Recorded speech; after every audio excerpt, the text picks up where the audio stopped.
Olá, gente. Hoje nós vamos finalmente falar do último recurso propriamente dito, que são os denominados embargos de divergência, previstos a partir do artigo 1043. Na verdade, são dois artigos só, 1043 e 1044.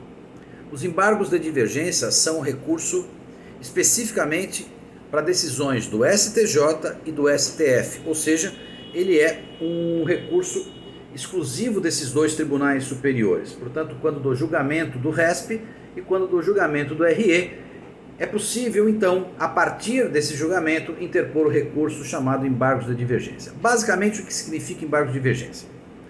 Quando uma decisão do próprio STJ colidir com um julgamento de um outro colegiado do mesmo STJ, portanto, ocorrer aquilo que nós chamamos de dissídio interno, portanto, um conflito interno do próprio STJ ou do próprio STF, abre-se a oportunidade para que o sucumbente, a parte que perdeu, foi derrotada, apresente como fundamento do seu próximo recurso os embargos de divergência, apresente, portanto, como fundamento o fato de que há um outro julgamento de outra turma colegiada que promove um resultado oposto àquele que foi colocado diante do seu julgamento. Portanto, esse recurso serve para que a gente tente eliminar divergências internas do STJ e do STF, de modo que toda vez que dentro do STJ um recurso especial seu for julgado com um resultado e houver no mesmo STJ o resultado de um outro julgamento, de um outro grupo de ministros, que dê ao seu caso, um caso análogo, outro entendimento, é possível, portanto, interpor os embargos de divergência na expectativa de que esse tribunal, por um órgão colegiado superior a esse que está havendo a divergência, possa então escolher uma das duas alternativas ou até, eventualmente, solucionar o caso com uma terceira, e esta, então, será a decisão que deve prevalecer a partir de então. Essa é a expectativa, a perspectiva de análise dos embargos de divergência, um recurso que se fundamenta num dissídio interno do STJ ou do STF, portanto, uma turma do STJ julga de um jeito e a outra turma do STJ julga de outro jeito. Uma turma do STF julga de um jeito e a outra turma do STF julga de outro jeito. Portanto, quando há esse dissídio interno, a solução se dará também internamente dentro do próprio tribunal. O 1043 diz que é embargável de divergência o acórdão de órgão fracionário, portanto, de uma turma que, em recurso extraordinário ou em recurso especial, divergir do julgamento de qualquer órgão do mesmo tribunal. Portanto, toda vez que dentro de um tribunal superior, STF ou STJ, nós tivermos esse conflito dos julgamentos, é possível, portanto, interpor os embargos de divergência fundamentado nesse acórdão paradigma, ou seja, naquele outro acórdão que é divergente do seu, é o fundamento da sua decisão. Ou ainda, em recurso extraordinário ou em recurso especial, divergir do julgamento de qualquer outro órgão do mesmo tribunal, sendo um acórdão de mérito e outro que não tenha conhecido o recurso, embora tenha apreciado a controvérsia. Ou seja, trocando em miúdos, não importa se a divergência é no mérito ou se é no juízo de admissibilidade, não importa. Sempre que houver num julgamento fracionário uma decisão atual e divergente da sua, é possível, então, a partir daí, interpor os embargos de divergência. Então, esse é esse recurso para eliminar um dissídio interno usando um paradigma e um acórdão. Um acórdão contra o qual você recorre e um acórdão do mesmo tribunal, mas de outro colegiado que seja conflituoso com esse. A expectativa, então, no julgamento dos embargos de divergência é que o tribunal consiga eliminar essa contradição interna. Quando eu digo decisão atual, significa que esse dissídio tem que ser um dissídio que exista agora.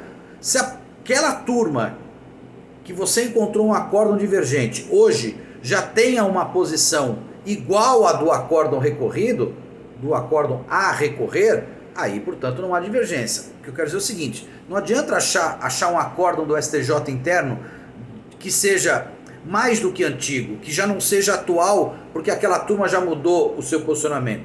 Você tem que encontrar um acórdão que reflita o posicionamento divergente daquela outra turma que seja atual. Então, não é tanto uma questão de data, mas uma questão de que ela seja hoje esta posição, a posição que aquela turma toma nesses casos. Essa divergência é comprovada do mesmo jeito que nós comprovamos, lembra, no recurso especial, aquela juntada de acórdão ou a indicação de um repertório, de um repositório onde o acórdão esteja publicado. Então, há uma discussão na doutrina se caberia embargo de divergência se a decisão recorrida for monocrática. Há gente que diz que não, porque aqui diz órgão fracionário e, portanto, não poderia ter embargos contra uma decisão monocrática, e outros que entendem que a decisão monocrática faz as vezes de um acórdão e então caberia também embargos de divergência nessa hipótese de que não seja um acórdão recorrido e sim uma decisão monocrática.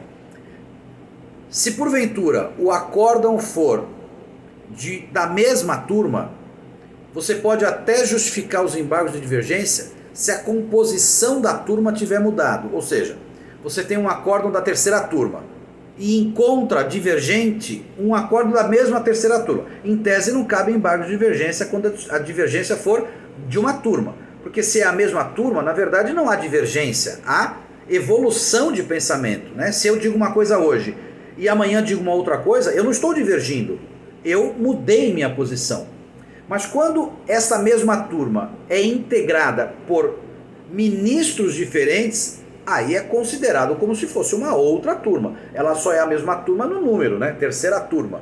Mas se os componentes são outros, na verdade é como se fosse uma outra turma. E o procedimento dos embargos, você apresenta em 15 dias os embargos, dirigido ao próprio órgão que julgou os seus embargos. Abre-se vista para a parte contrária apresentar contra-razões dos embargos de divergência e o processo é encaminhado para o órgão que está hierarquicamente acima. Portanto, se a divergência é entre duas turmas, quem julga é a seção. Se a divergência é entre uma turma e a seção, quem julga é o órgão especial. Portanto, a gente sempre vai colocando os embargos para serem julgados numa hierarquia superior que possa, portanto, olhar de cima e apresentar uma solução que seja realmente definitiva. Tá bom? É um recurso bastante simples e com isso a gente encerra esse longo capítulo dos recursos. Até lá, até a aula, gente. Um abraço.